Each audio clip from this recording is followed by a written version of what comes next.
of the Edison Public Library Board to order at 7:02. Please stand for the pledge of allegiance. I pledge allegiance to the flag of the United States of America and to the republic for which it stands, one nation, under God, indivisible, with liberty and justice for all. As required by the Open Public Meetings Act and JSA 10:4-1, adequate notice of the meeting has provided by the public. Notices given to the Home News Tribune, the Star Ledger, New Indian Times, posted on the Edison Public website and bulletin board, and given to the Township Clerk. Mr. Clyman, please roll call. Mr. Body? Yes. Ms. Leary? Ms. Leary? Here, Ms. Mead? Here. here. I don't know if you could hear me. Yeah, we got you. Ms. Pam? She's absent, excuse, Mr. Patel? excuse absence. Mr. Romano? Here. Ms. Singh? She's absent. And Board President DePasquale. Here. You have a quorum. Okay, great. Okay, we're gonna start off with the, minutes of the last meeting. Colleen, if you can please read those. Minutes of the Edison Township Library Board meeting, trustees meeting of March 11, 2025. Present Fiona Mead, Jyoti Pamukala, Shreyans Patel, Pallavi Kabadi, Rinki Singh, Joseph Romano, Katrina Leary, Anthony DePasquale.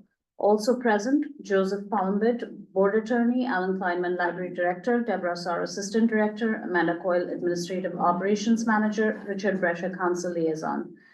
The President called the meeting to order at 7:01 p.m. He led the salute to the flag and the open public meeting statement was read, roll call taken. Mr. DePasquale put forth a resolution to go into closed session to discuss personnel. Closed session was entered at 7:03 p.m. and returned to open session at 7:26 p.m. The resolution for return of temporary disability funds to library staff was approved. Minutes of the regular open session of February 18, 2025 were approved. Minutes of the regular closed session of February 18, 2025 were approved. The bill list dated March 11, 2025 was approved. Under new business, the resolution to approve the Edison Public Library to apply for a grant from the NJ State Library for Rev 250 and eventual acceptance of any funds offered was approved. The meeting was adjourned at 8:56 p.m. Thank you. Okay, can I have a motion to approve the minutes of March 11? So moved. Second? Second. There was a second. Oh, okay. No, she said so moved. She said so moved. She was first, second. Okay, roll call please. Ms. Kabadi? Yes. Ms. Leary? Say yes. Can you hear us? Yes, sorry, I don't know if you can hear me well. Okay, Ms. Mead? Yes. Mr. Romano? Yes. And Board President DePasquale. yes, Motion carried. great. And we'll move on to the financial reports. Financial reports. We have prepared the financial reports for this past month, ending yesterday at 12 noon. Nothing particular of note. We have a few larger ticket items in here. One is the annual service contract for all of our self-check machines and for our RFID equipment is one large sum. We have our quarterly assessment to Stella, our consortium, and a large payment of $84,000 to TechLogic, who is currently working on our automated material handling equipment. We had one approval for the main renovation of $51,000. So we had a total of bills for this month of $291,535.36. All right. Motion to approve the bill list. Approve. Second, Second. roll call please.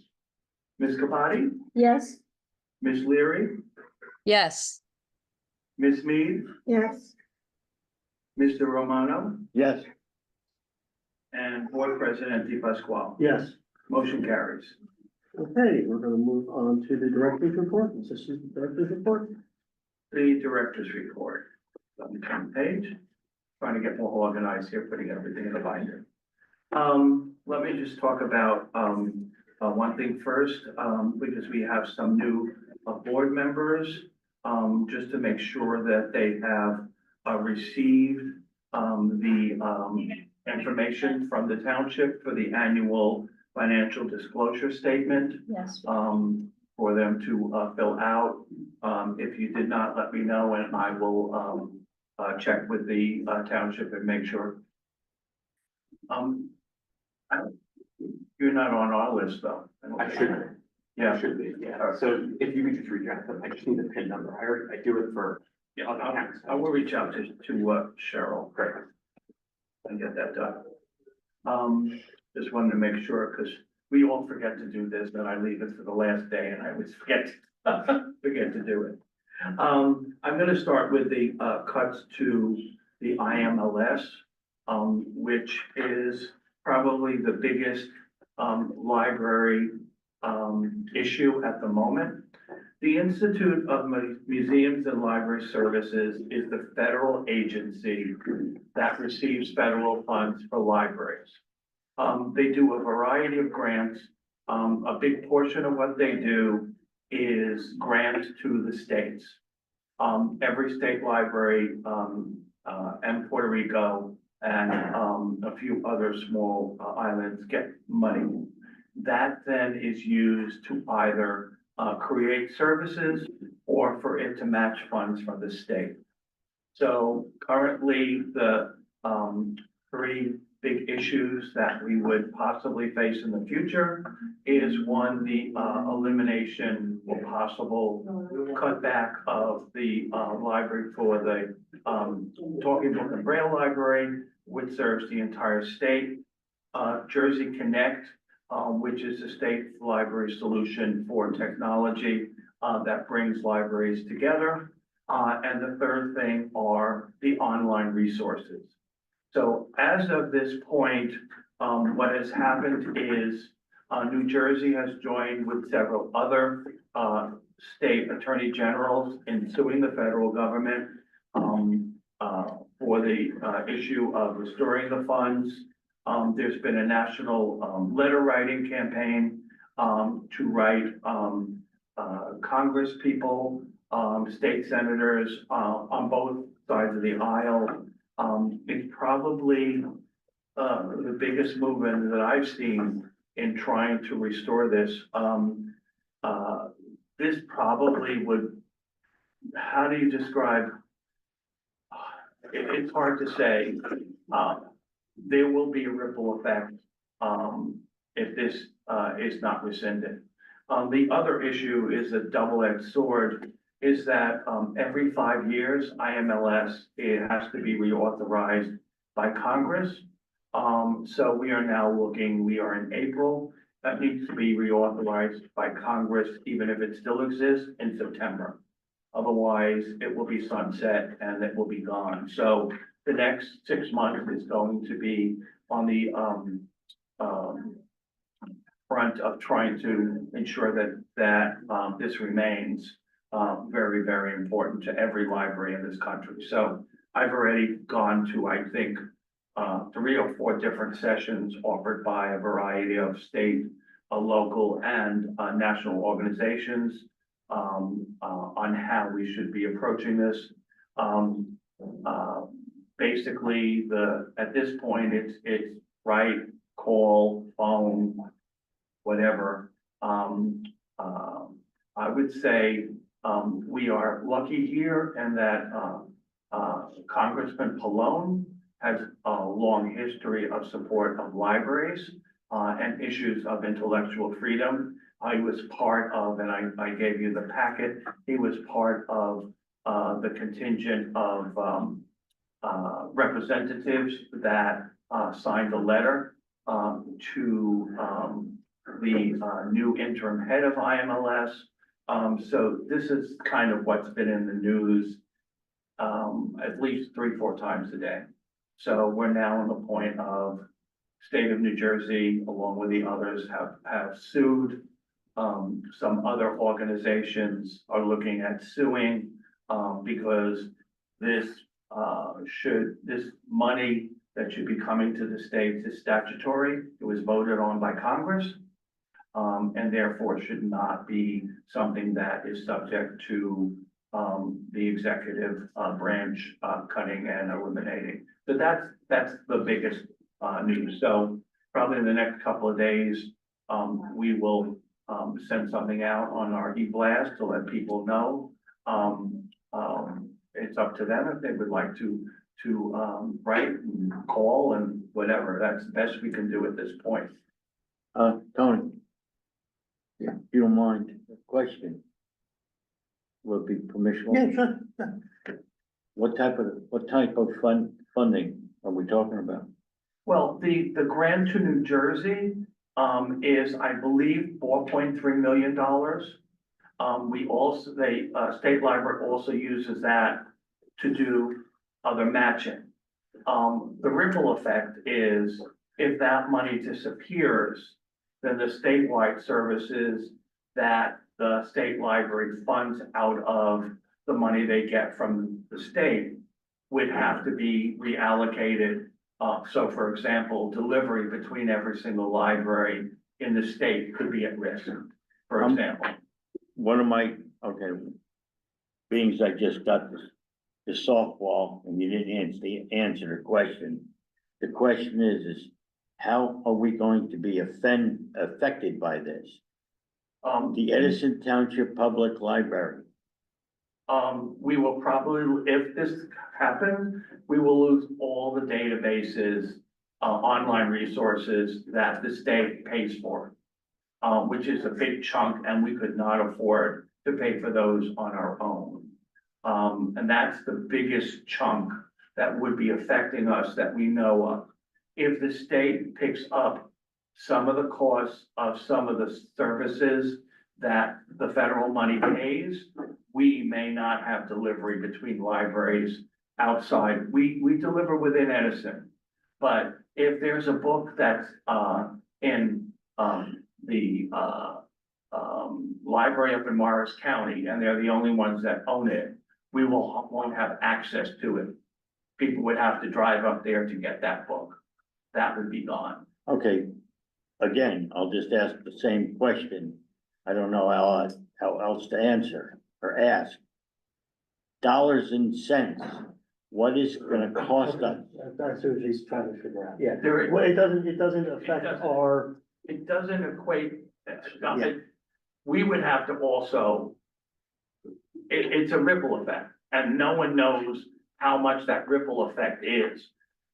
Basic services for us wouldn't change.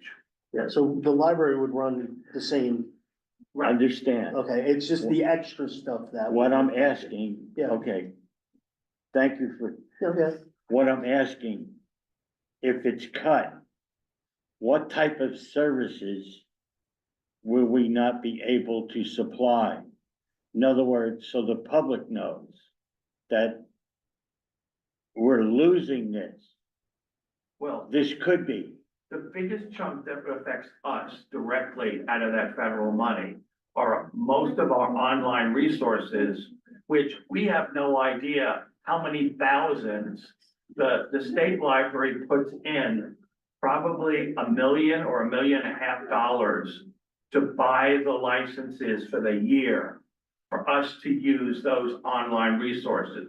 For example, the most popular online resource for business and for marketing would be lost. That's Reference USA Data Axle. EBSCO, which is the periodical database that everyone uses, would be lost. genealogy, heritage quests would be lost. People doing genealogy, research would be lost. You have a variety of other things. A lot of the college prep would be lost. A lot of resources now through the, Palace projects, which would supplement what we do, would be lost. And it really, we've never faced anything like this. You usually face cuts, some shortcuts on the state or federal level, but we've never, that I can remember, have something like this zeroed out in a way that it's been done. Because there's no staff even left at IMLS. You know, for example, we, at all the libraries, I know there's no cost, but each year we do a state aid report, which kind of gives a barometer of our statistics. That goes to the state library, which then sends it off to the federal government. So we can see how libraries around the country are faring. We just did that. There's no one now at IMLS to even accept that data. So there's also other grants that go not directly to us. Library school students, for example, get grants from IMLS, the Laura Bush grants. There are all different kinds of things that they do, that everything is more affects us indirectly. The databases, the Talking Book and Braille Center, Jersey Connect would be the three that would affect us. And we would have to look at how we reallocate the money we already have to provide some of those resources. But, okay, I understand. Is this from the state level, or is this from the federal level? It's the federal money that goes to the state. So in other words, the federal money is dried up. Yes, at this point, it's dried up. So right now, as we're speaking now, the federal money that helps us in our libraries and helps us educate people, constituents, that money's dried up. Yep. So this, IMLS, that is no longer there. The federal government has taken that away from us. They have shut it down. Okay, They so have let all the staff that's the go. federal government. Federal government, right. Okay, see, that's all I needed to know. Did they cut it down? Did the state of New Jersey cut it down? Are we going to be able to rescue some of that? What they do, are we, the Edison Public Library, are we gonna be able to take and resurrect some of these programs to help educate our public? No, we can't, we don't have the budget to do that. Okay, what type of budget would we need? We don't know, because because when they, for example, when they do the licenses for an online database, it's for the entire state of New Jersey. We don't know exactly what that would be if we would have to take that over. So I can't give you a specific, they negotiate a price for everyone in New Jersey, which is different than if we decided we were gonna have that just for Edison resident. Okay, then the question that I have with research, I'm quite sure what would it cost the library, the Edison Township people, the residents, what would it cost us in dollars and cents to continue to have these programs at the Edison Library? I mean, I'm gonna have to say a guesstimate. Yeah. If it was just us, somewhere between $250,000 to $400,000 to pay for those resources, given what they cost. Okay, so there's a short, we would actually not say, I'm not saying this. I'm not saying, but we're talking probably around $300,000 out of our library budget to take and to continue to have these services so we could have a zero tax increase. So can I just say? Please. Respond to that, yeah. I think what would be good is if we can do some of the research, maybe for the next meeting, and just try to see if we can get a better number of what, maybe we can prioritize what we feel would be needed the most. And then we can get the prices for that and come back and. So, but you understand what I'm I trying to get what say? you're saying, sure. Can we, yeah, you're saying, do we? can we- Because I don't, You don't wanna lose the personally, stuff. I don't wanna lose anything. Yeah. I got people in this town, Mhm. I got students less than 500 feet away from this library that could actually use those programs. So what I really wanna know, and maybe somebody's listening, to actually talk to somebody to find out what's going on. Thank you. Okay. You're welcome. Yeah, so I think if possible, I don't know if it's possible, but maybe we can get some idea of what it would cost us to get the most used programs that, you know, and see what that would cost us. Thank you. Yeah, if we have that information, I think. Thanks, Tony. I appreciate your No, help. I agree with what you're saying. Let's see what we can do. Yeah, definitely. All right. Continue on. Couple of things, the, main library is progressing along. We had a meeting, on Monday, and we are still looking at, middle to end June for, the, work to be done. Then that gives us about, we're estimating based on the other renovations and restorals and having to move this building again for the third time, to get all our shelving, get all our books, move things down from the second floor to the first floor, that, we're anticipating that we will be fully open on both floors, ready for the new school year. That's reasonable based on what we've gone through before. The North Edison branch, we had a meeting last week. The contractors are working on, their end in ensuring that everything is up to par before everything starts.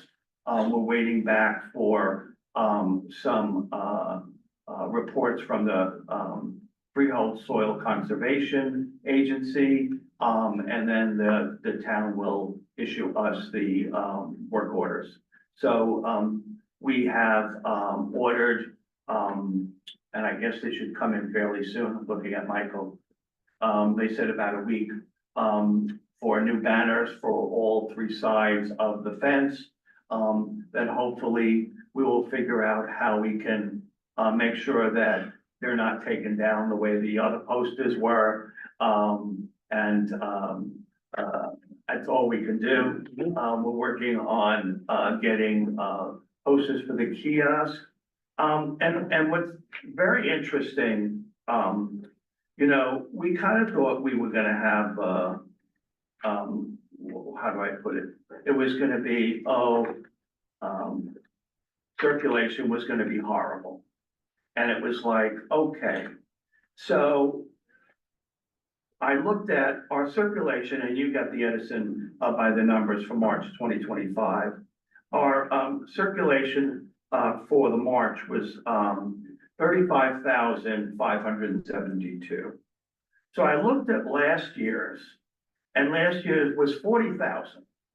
So given all of the moves, given the fact we're on one floor here, given the fact that, North Edison is smaller, we really are not doing bad. But what we see is that, the main library has come down a bit. North Edison, has come down a bit, but Clara Barton, and the bookmobile have increased over last year. So, we'll see, we're optimistic that more people are finding Clara Barton. We certainly had a great turnout for the first community conversations. We are working on the, survey that will go out first to those residents, and then we have our second conversation, at the end of the month. And we did get a lot of feedback on that first one.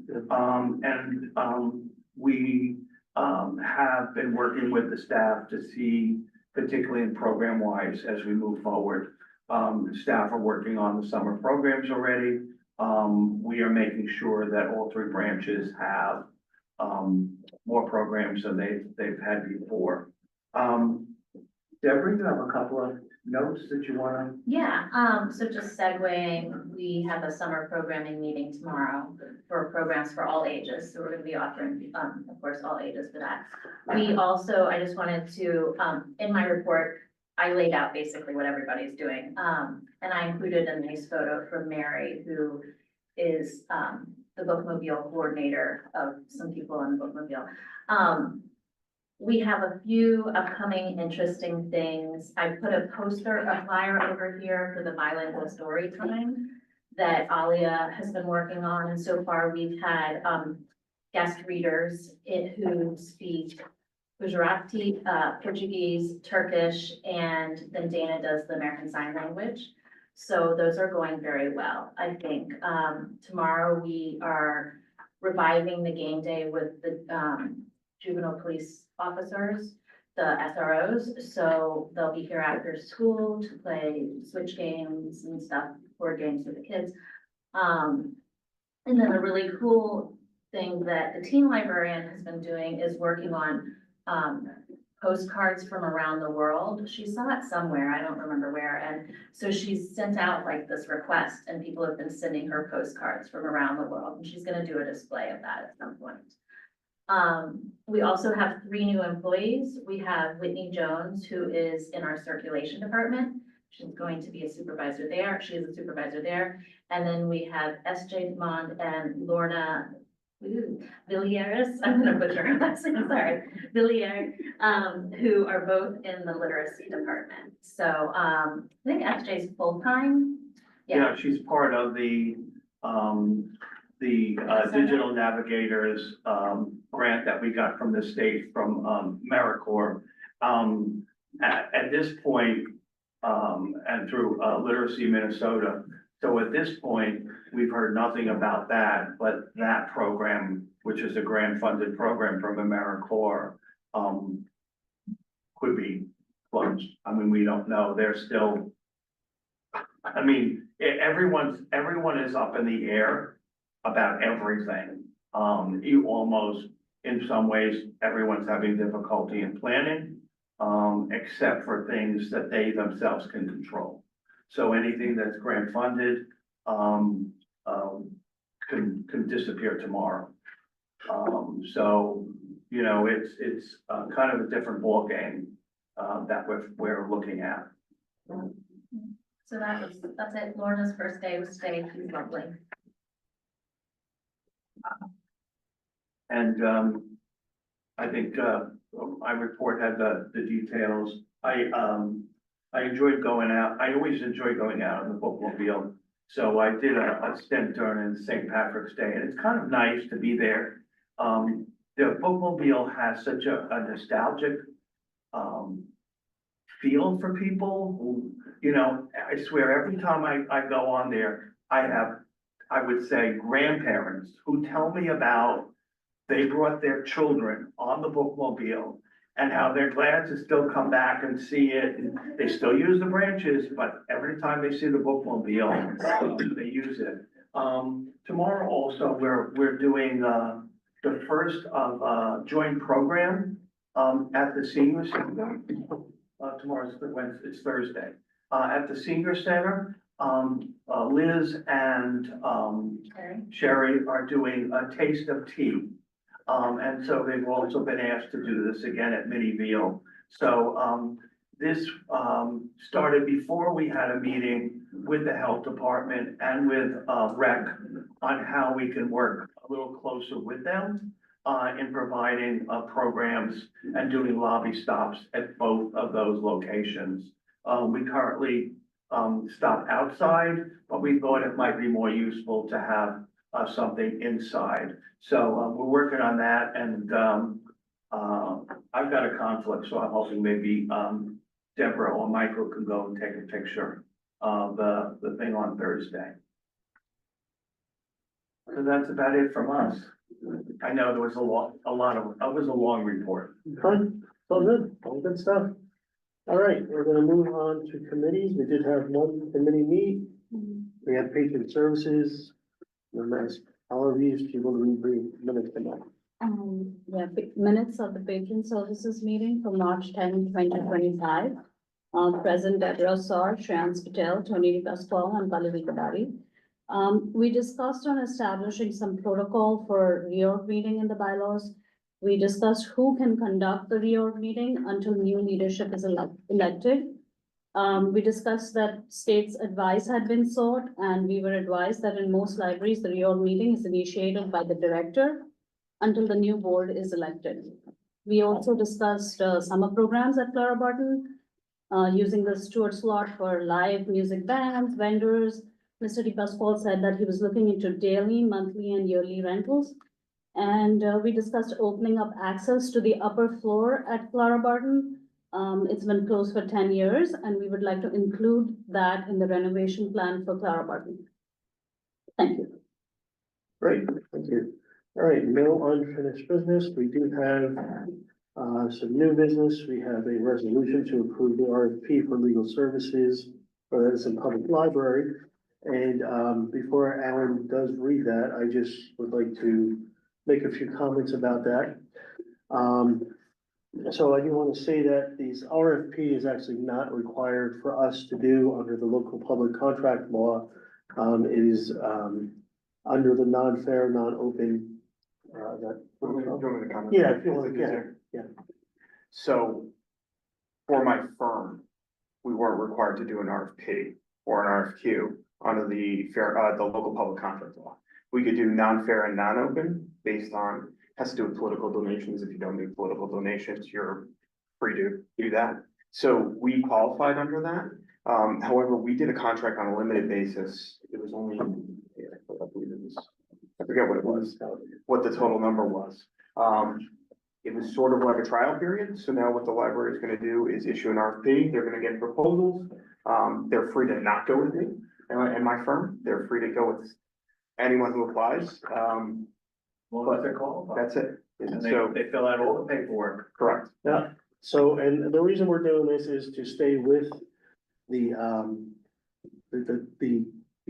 transparency that I talked about from the first meeting, that we're open, whatever we do, is any questions, we just wanna, squash any issues that people might think about or come up with. I do know that about 4 years ago, this was brought up to the board and the board actually decided not to go with an RFP. They just stayed with the same lawyer and didn't give the options of any other lawyers.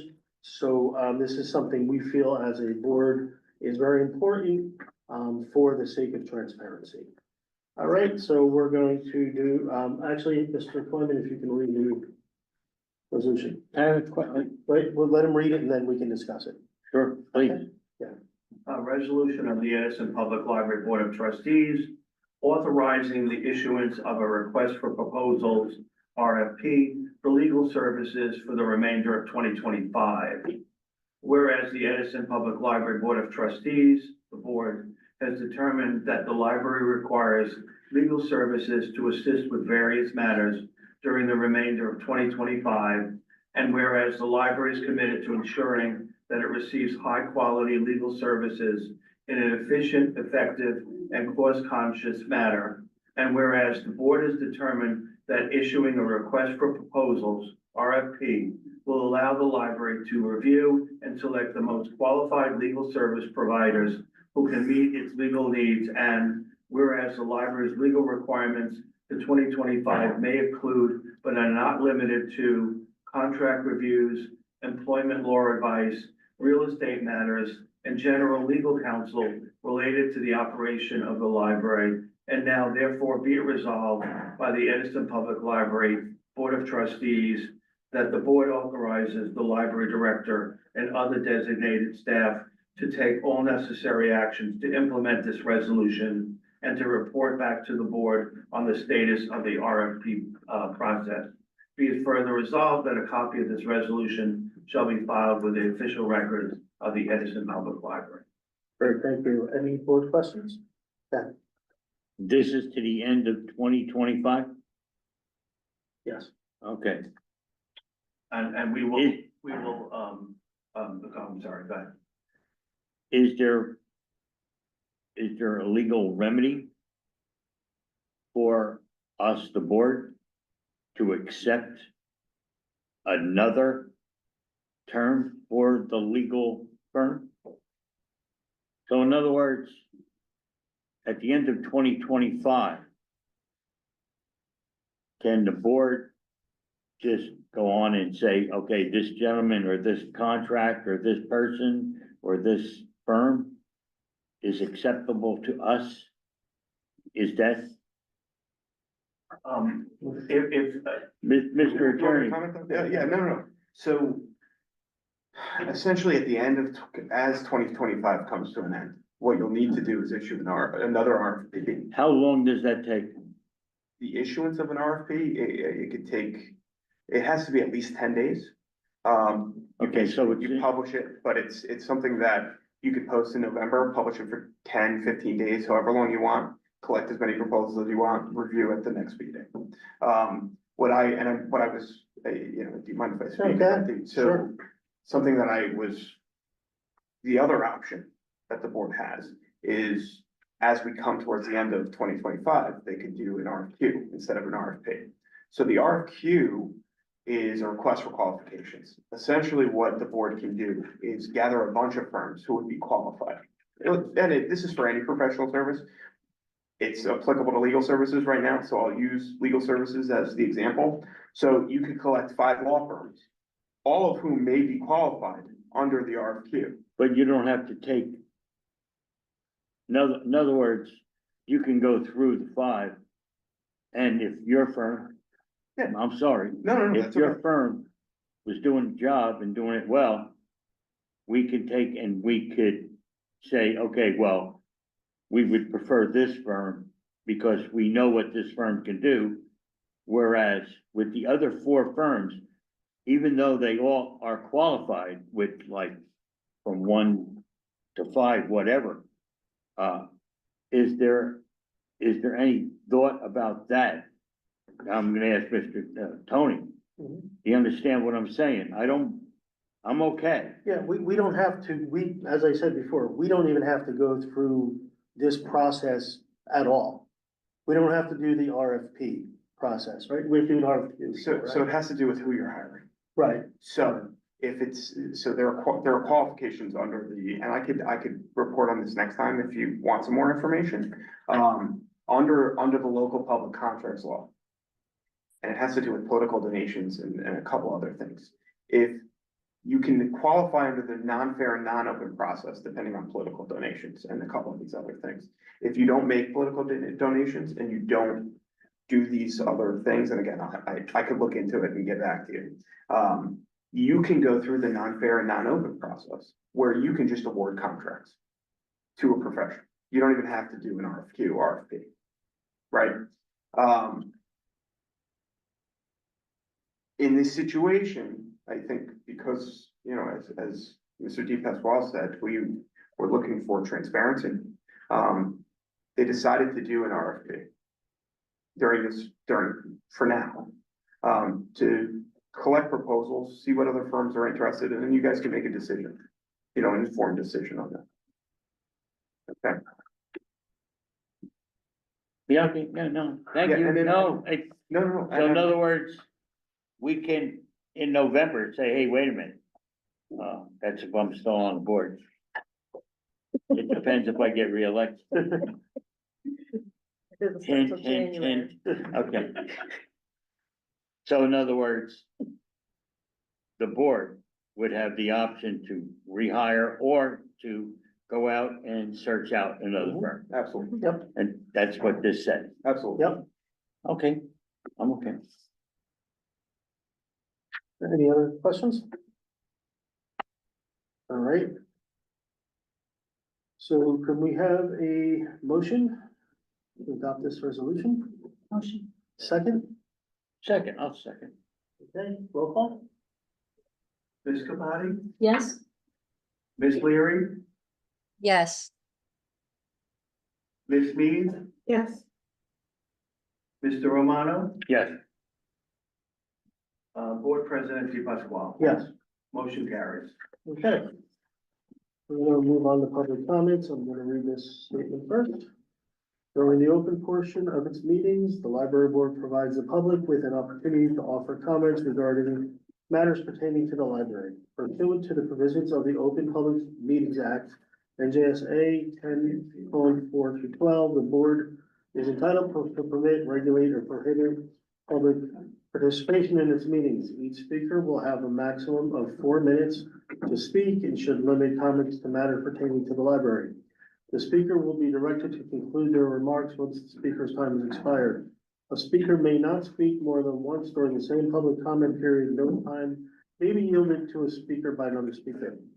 Speakers are asked to begin their remarks by stating their name and address.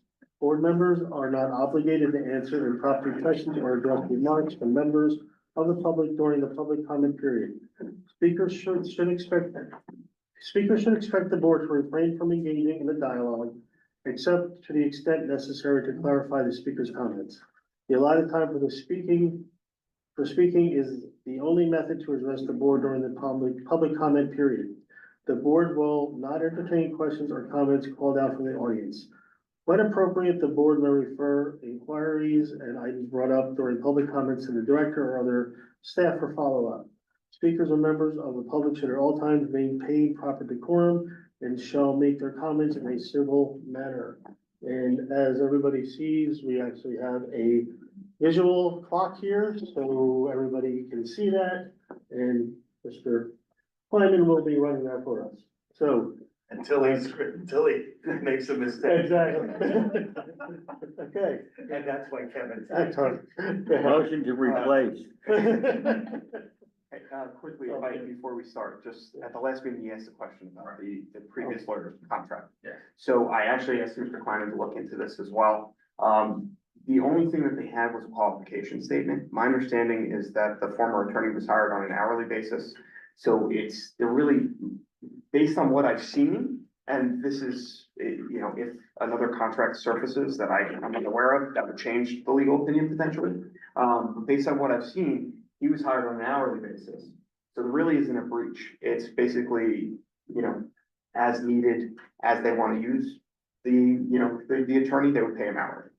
So in my view, there isn't a breach. If there's some documentation that changes that, we will let you know. Okay, floor is open to you. All right, I appreciate the Upton answer, Pleasant Avenue. I appreciate the transparency and that you didn't take away the time from my clock, which is not running, by the way. No, hold on, we're getting there. Calling Hold on. myself out. Hold on. Oh, wait a minute. One of those buttons. Did you read the direction? Maybe that part of the Start. What happens when people get toys from me? way. Doesn't work. Anybody else have a Benny Hill theme song? There we go. All right, go. Hurry up, hurry up. All right, so I want to kind of close out the chapter that I've been talking about January, February, March, but I'm just gonna make my final comment about this. So I still have questions about the January reorganization meeting, but we know we're not gonna get answers for this. The lack of answers is actually deafening and is the answer to my question that you will not, possibly you made a mistake, otherwise there would be some kind of comment on that. So I want to move on to some more positive things. So the community conversations that were held at the Clarabarn Library, I think that we heard a lot of things that residents wanted. And I think there are things that we want to do and move forward and progress as the library and board of residents. One of the things that was great about that meeting was that I connected with 3 unique individuals that I hadn't talked to prior. One of them was somebody that was interested in joining the board, so I gave them that information, so maybe we'll have the 9th member at some point. There were 2 people that attended who were parents at James Monroe. A week ago, one of the parents contacted me and said, hey, on the spring break, are there any services or any functions that are available for anyone from K to 5?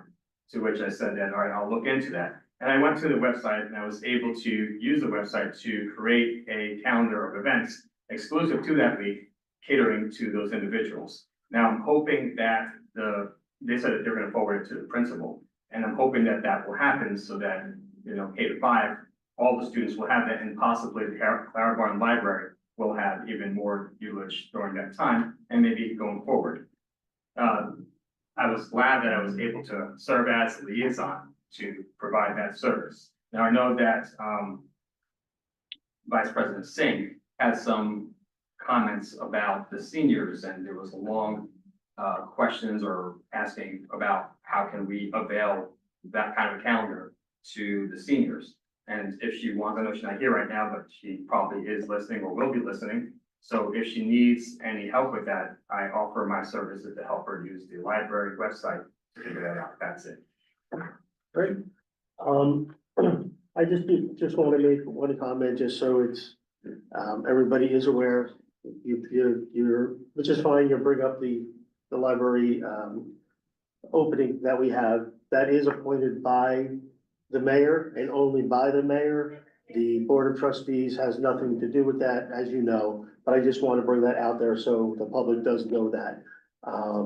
And then as far as the schools, you know, I have been we did have one thing at the community connections meeting was, one of the questions was, you know, are the schools working with the library, or how can they work with the library? I have been in contact with the superintendent. We haven't scheduled a time yet because his schedule is really busy, mine's busy, but I am making a concerted effort to meet with the superintendent to see how we can work together even more and get programs together with the library and the schools. So that is something that I am definitely working on. And if I can be helpful, use me. Well, one thing that I think would be helpful is if we can get the parents, word out to the parents to send emails to the principals, send emails to the superintendent to encourage that, just so that, you know, so it's coming from the parents that they want this. Not that the school district's not saying that they don't want this, it just would help in that communication. You know, I go to Dr. Dorelli and can say, hey, listen, this is what's happening, this is what the parents want, and he can say to me, well, I'm getting emails already. So if we could get that word out to either PTOs, teachers, whoever it is, I think that would really help us move forward with that. So again, that's something that we can work on together. That's awesome. So, If I may. yeah, sure.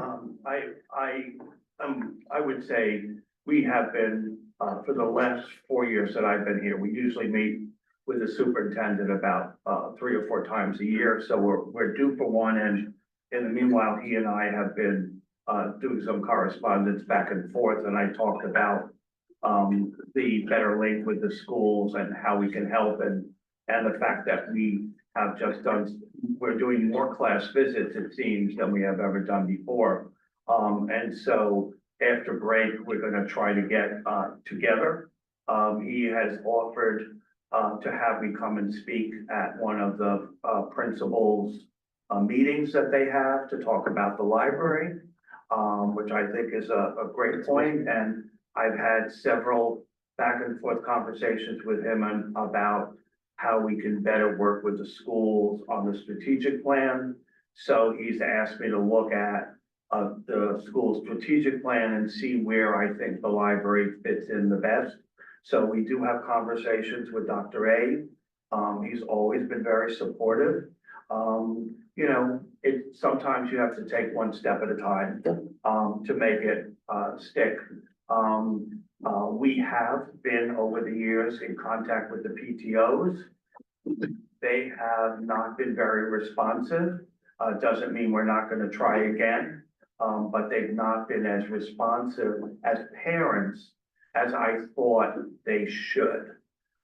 So it's probably time to send something out specifically to them again, and to offer myself and to speak to them at some of their meetings. So we're working on this. It's kind of one step at a time, and we're trying to make sure that whatever we achieve sticks, so that it's not a one-time only, that we can build upon better relations with the school and if administrations leave, board members leave, principals leave, we still have the connections with the schools and the teachers.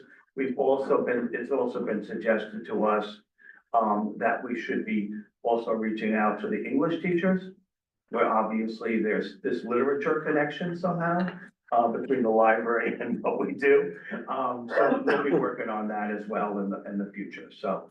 Yeah, and I'll just say one more thing, is that something that we've discussed, is somehow merging the students' IDs with being able to have that as their library card. That's something, it's a big undertaking because you have to mesh systems together and all that, but that's something I want to talk to Dr. A about, how we can even discuss that more and see what we need to do to make that happen.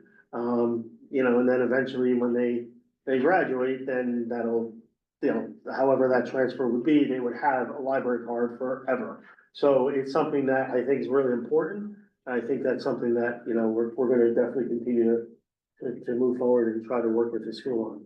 So, all right, anybody else? Sarah? All right, Sarah Nasser, Pleasant Avenue in Edison.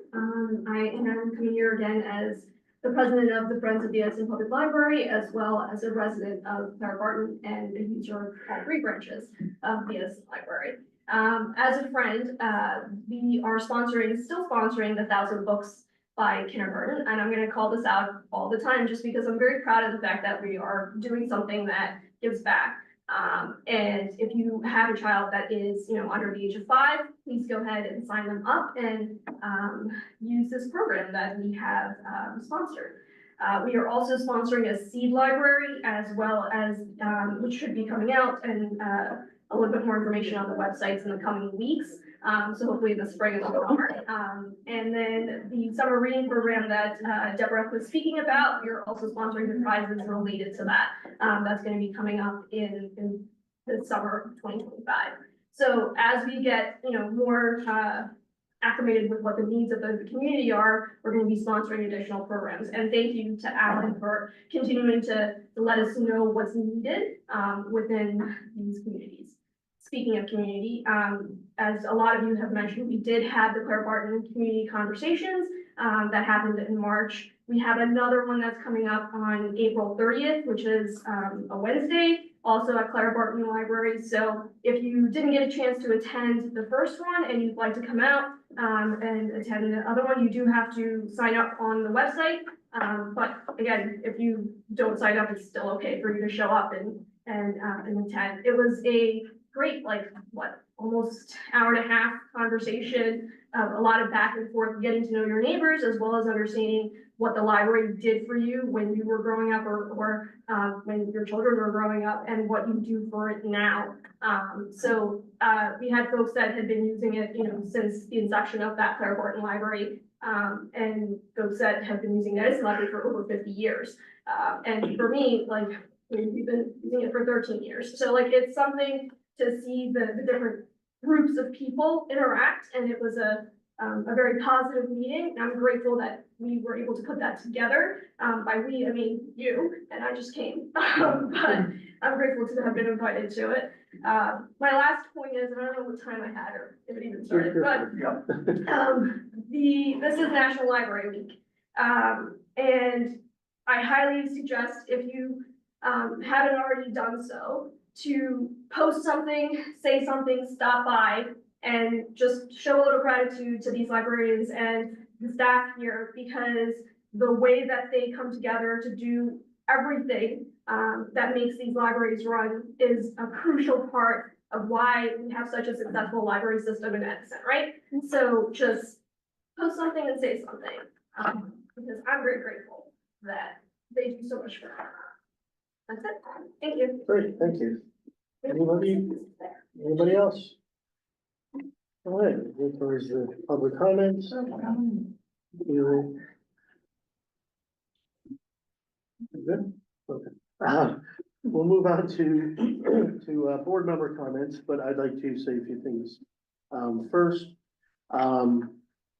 yes, the Community Connections meeting was great, and I think it was the night before was also the Friends meeting, which was the first one that I attended, And it was a good turnout. It was great ideas, great discussion. It's exciting to see a group of people who really care about the library and, you know, looking for resources to be able to improve the services that we have. So that was exciting.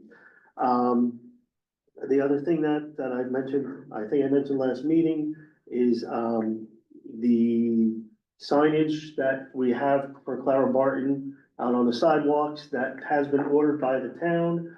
The town will be installing that, when it does come in. So once that happens, I will make everybody aware that we do have those signs, and we thank the town for being able to do that for us. And I guess that's pretty much it. It's just, there's a lot going on. There's a lot of good stuff going on with the construction. I'm just excited to see what's happening, with the library system. So, anybody else? Yes, sir. Just to reinforce, the superintendent has talked to me about the meeting that you're about to have. He is a busy person, but we do have other people there. One of the issues that I still have is, John Adams. Great school. We just spent a lot of money putting a gym on it and doing a lot of extra work there. You know what it's missing? Anybody know? The library. I'm sorry, but all of our facilities, I believe there's 19 of them. I'm not sure, you know, this slips my mind, but we spent all this money putting the gym in and this and classrooms and renovations, and there's no library. But that's okay. Don't worry about it. Number two. The budgets. That's why I alluded to you, Alan. Budgets are tight. And yes, we need more space. More students are coming in, more special needs students. Regular ed students. But the budget is tight.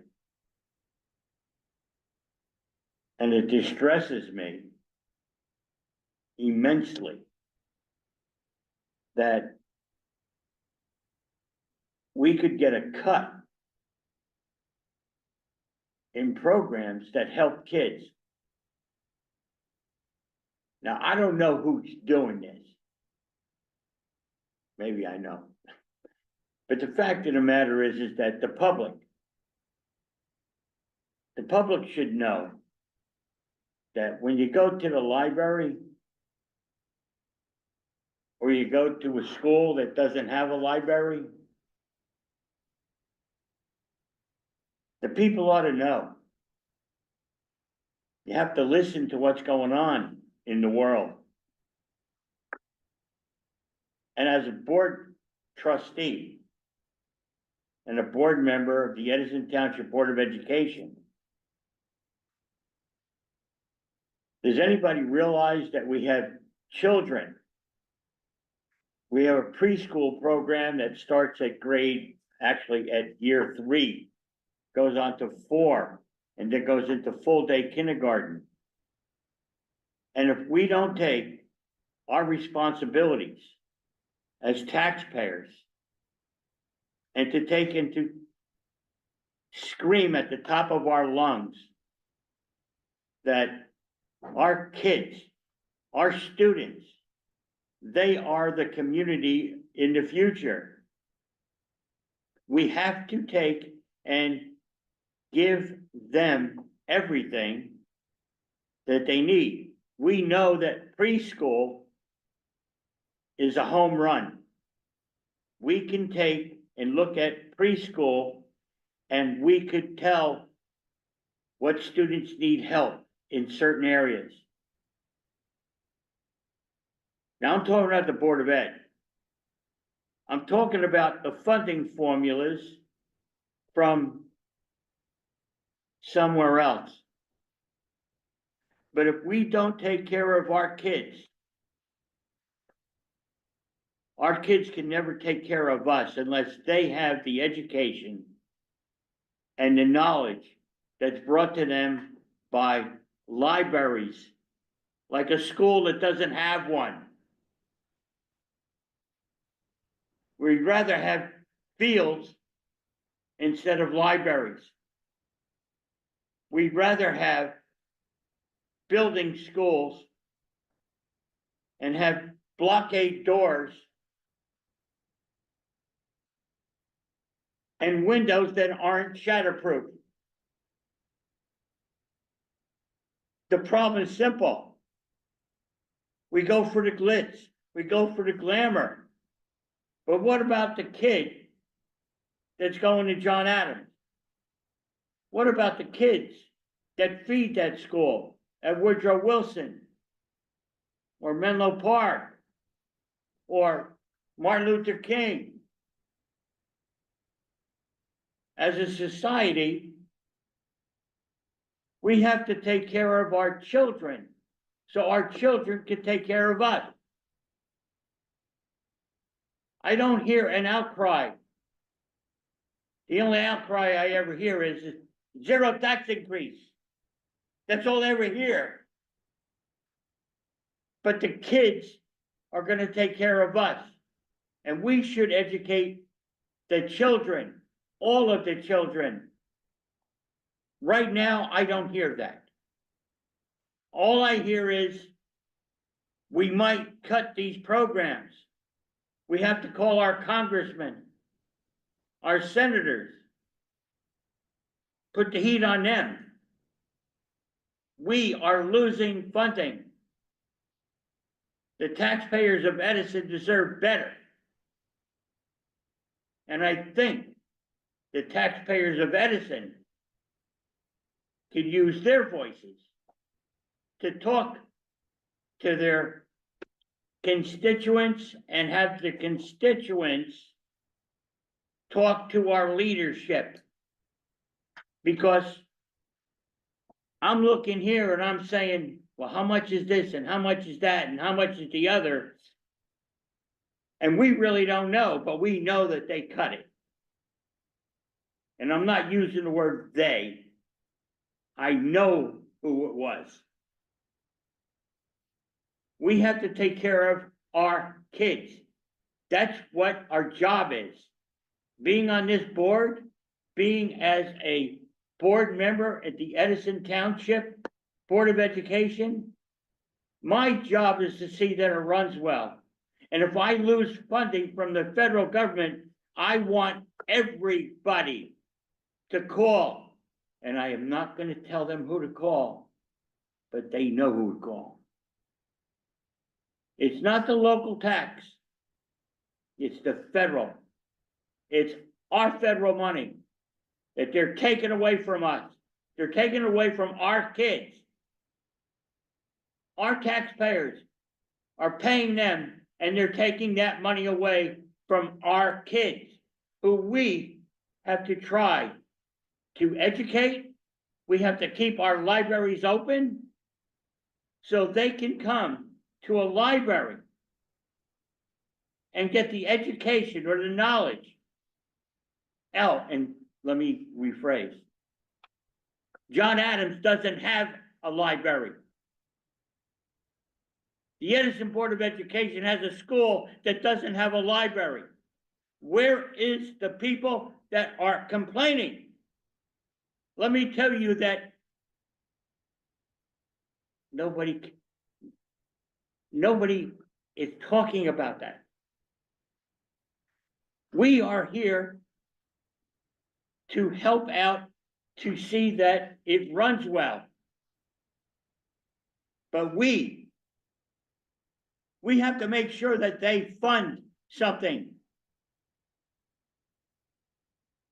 So please, reach out to whoever to talk about the libraries, about our funding, Because I have to be perfectly honest. I don't wanna build another addition on a school unless I have a library. Because if you don't have a library, you don't have a foundation. Thank you, sir. Thank you for allowing me to talk. Sure, let me just say, I agree with you 100%, as I think I could say all of us do. So I appreciate your words, really do. Thank you. Anybody else? Any other comments? If I could just say something, I forgot in my report. This is, of course, National Library Workers' Day. And the staff would like to thank the board, for their, luncheon. What do I say, everyone was very happy with today's lunch. So, thank you from the entire staff to the board, for, providing staff, a thank you, for a job well done. Deborah, am I missing anything in that? No, it was very. It's very, the staff really appreciate it. I attended the Community Connections meeting at Clara Barton, and, I was really happy to be there, to just listen, to get to know people and to hear what they want, and I'm going to attend the next meetings as well. And, we just wanna do what is right by the people. And so, I'm very excited to listen to everybody and see what we come up with here. And, I was also here, on this weekend for the STEM Summit in this very room, and it was a packed room. The registrations were maxed out and we had more people coming in, and we had to send them out to the other room where there were, projects, and we had drones here, we had DNA experiments, we had a lot of excited kids and excited parents. So, I was very happy to see the response, that everyone was excited and, wanting to see what these Edison kids could come up with. Thank you for posting, so you posted the picture, so Yes, I thank you, did. yes. That's great. Anybody else? Okay, anybody have any announcements? No announcements? Do I have a motion to adjourn? Motion to adjourn. Second? Everybody say aye? Aye, I all right. Thank you.